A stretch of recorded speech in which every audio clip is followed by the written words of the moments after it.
Galera, o episódio 3 de Shingeki no Kyojin foi um negócio tão épico, mas foi um episódio tão rico em detalhes que no meu review, por exemplo, eu tive que simplesmente cortar algumas coisas, né? Não tinha como, eu até esqueci de vários mínimos detalhes que foram colocados no episódio que não tinha como, era virtualmente impossível de comentar todos eles, senão o vídeo ia ficar muito mais longo. Até mesmo na edição eu tive que tirar algumas coisas, então eu decidi fazer esse vídeo extra, assim como eu tinha comentado com vocês, né? Tô fazendo aqui os reviews semanais do anime e também aproveitando para fazer um vídeo durante a semana, aprofundando alguns pontos, pegando os pontos que eu não toquei tanto assim. Então vamos lá comentar alguns pontos extras aqui nesse vídeo, galera. Só lembrando, quem não é inscrito pra se inscrever, já mandei, meu irmão, já mandei tu se inscrever, tu ainda não se inscreveu, eu sei que tu tá se recusando, meu irmão, se inscreve logo que eu tô mandando, não vou falar de novo não, falar igual tua mãe. Enfim, galera, só brincando, vai ser muito legal se você se inscrever no canal nessa reta final de Shingeki no Kyojin pra gente acompanhar junto essa jornada, beleza? Vamos lá, galera, o primeiro ponto aqui, a cena da prova escrita que foi excluída no anime, né? Tem uma cena muito peculiar no mangá, né, que é quando o Reiner, ele tá fazendo uma prova escrita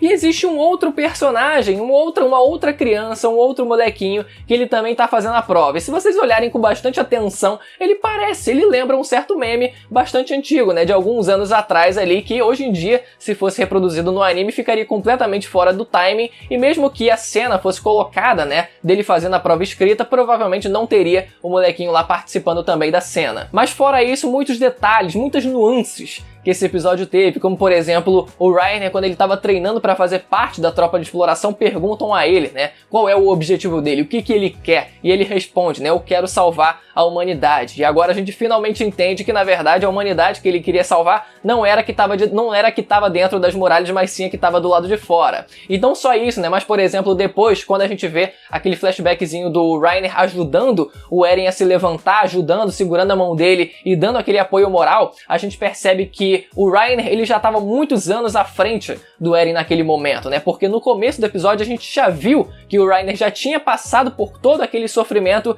que o Eren só foi passar anos depois, né? E até a palavra guerreiro, que é usada para simbolizar, para definir os guerreiros de Marley, né? Os usuários dos poderes de Titã que fazem parte do exército de Marley, a gente tem que lembrar, por exemplo, da segunda temporada, quando o Reiner, ele tá para se transformar, ele tá para se revelar junto com o Bertholdt, e ele falando que é um guerreiro, né? Ele tem que cumprir o dever dele como um guerreiro. E é muito curioso porque no episódio passado, se eu não me engano, o episódio é chamado de Soldado, para simbolizar que ele estava agindo ainda como um soldado da tropa de exploração, só que no episódio seguinte ele se revela, ele mostra quem ele realmente é, que é um guerreiro de Marley, né? Então, os títulos do episódio contrastando aqui, e a gente entende por que o nome de guerreiro, porque eles são chamados dessa forma pelo exército de Marley. Uma questão que eu levantei sobre esse terceiro episódio foi sobre o trajeto até as muralhas por parte dos guerreiros de Marley, né? Eu questionei o seguinte, que pareceu que o trajeto tinha sido fácil demais, porque além do titã da Ymir, aparentemente nenhum outro titã tinha aparecido no caminho deles para atrapalhar a jornada deles, né? O trajeto até as muralhas, sendo que na via inversa a gente via a humanidade tentando sair, tendo uma dificuldade enorme por conta justamente da existência e da presença dos titãs do lado de fora, que a gente não viu nenhum, com exceção da própria Ymir, antes pelo menos deles quebrarem a primeira muralha, e depois obviamente a gente vê os outros titãs invadindo lá. Eu questionei isso, mas isso foi pra testar a memória de vocês, porque no mangá isso é mostrado. A cena dos titãs aparecendo, eles tendo que lidar com os titãs no meio desse trajeto, é mostrado e é explicado como eles precisavam, né? Como eles precisavam agir para conseguir evitar, para conseguir lidar com os titãs que estavam do lado de fora. Aquilo foi mostrado, mas o anime ele preferiu cortar. Foi só um teste. Foi pra testar a memória de vocês e testar a minha também, né? Porque eu também não lembrava. Na verdade, eu lembrava vagamente que tinha uma cena como essa, da Anne fugindo dos titãs. Mas eu não lembrava do contexto geral da explicação.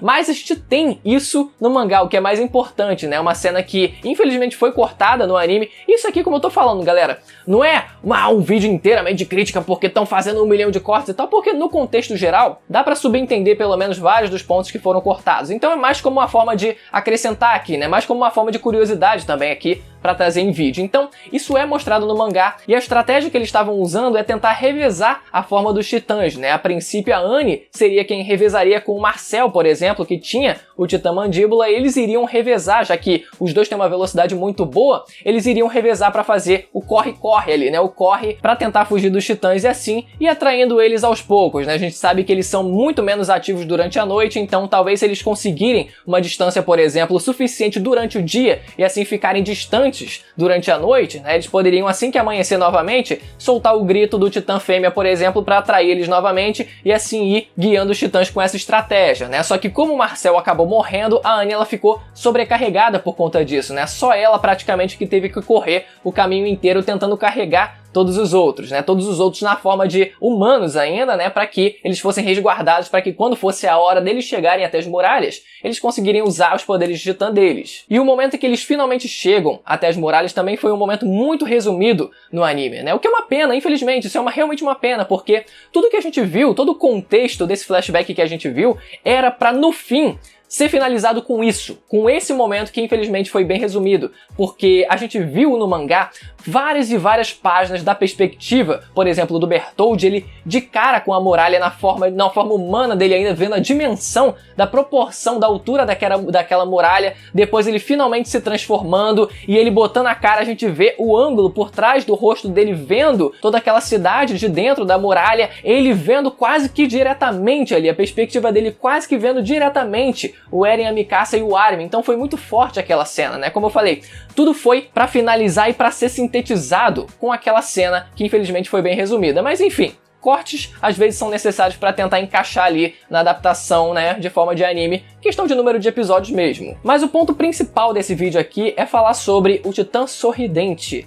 que deliberadamente olhou pro Bertholdt e decidiu ignorar ele e seguir adiante para dentro das muralhas. Isso é muito importante porque no mangá fica muito explícito que esse foi o primeiro titã a entrar na muralha, porque a gente vê o Reiner ele chamando, atraindo a atenção dos outros titãs, só que lá na frente já tinha o Titã Sorridente que estava muito próximo do Bertholdt, que já tinha saído do corpo do Titã Colossal, então poderia ter facilmente sido devorado pelo Titã Sorridente, só que ele olha, ou ela olha, e assim decide seguir adiante mesmo assim, né? Então será que ela sabia onde é que o Eren estava? Será que ela foi atrás de propósito? Será que o que ela disse pro Grisha antes de morrer, né, de que ia encontrar o Grisha mesmo depois que ela se transformasse num titã, será que agora isso aconteceu, ela encontrando indiretamente o Grisha, mas no caso encontrando o Eren? Será que ela sentiu a presença dele?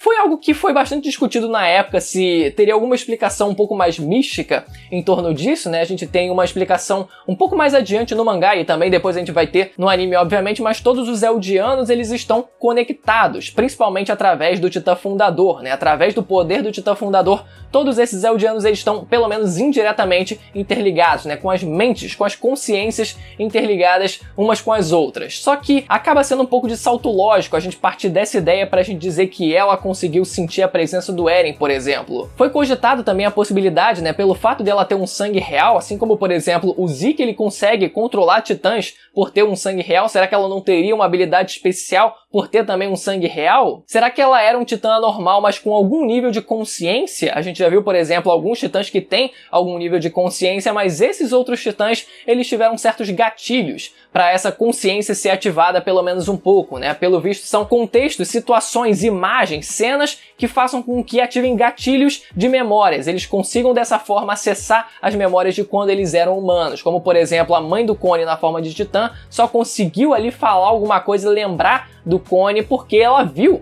o Connie na frente dela, né? Então acabou servindo como um gatilho também. Aquele primeiro titã que foi apresentado que tinha algum nível de consciência, ele só conseguiu ativar essa consciência pelo menos parcialmente ali, momentaneamente, porque ele se confundiu achando que a pessoa que estava na frente dele era a Ymir. O fato concreto que a gente sabe é que os titãs, eles são, por definição, atraídos por aglomerações, né? Eles preferem aglomerações ao invés de atacar indivíduos isoladamente, né? Como, por exemplo, o Rod Reis. Quando ele estava transformado na forma de titã, ele era um titã anormal, com aquele tamanho dele absurdo, e quando ele estava para atacar a primeira muralha, foi cogitada a possibilidade de evacuar todo mundo daquela primeira muralha, né? Tirar todo mundo de lá e assim fazer com que todo mundo recuasse para a parte de dentro, para a muralha de dentro. Só que isso faria com que o titã ignorasse aquela muralha e simplesmente partisse adiante, porque não adiantava a tropa de exploração estar presente, até porque eles estavam relativamente próximos, né, do titã ali enquanto ele estava na jornada dele até aquela muralha. Só que, no fim das contas, o titã ele ia preferir a aglomeração.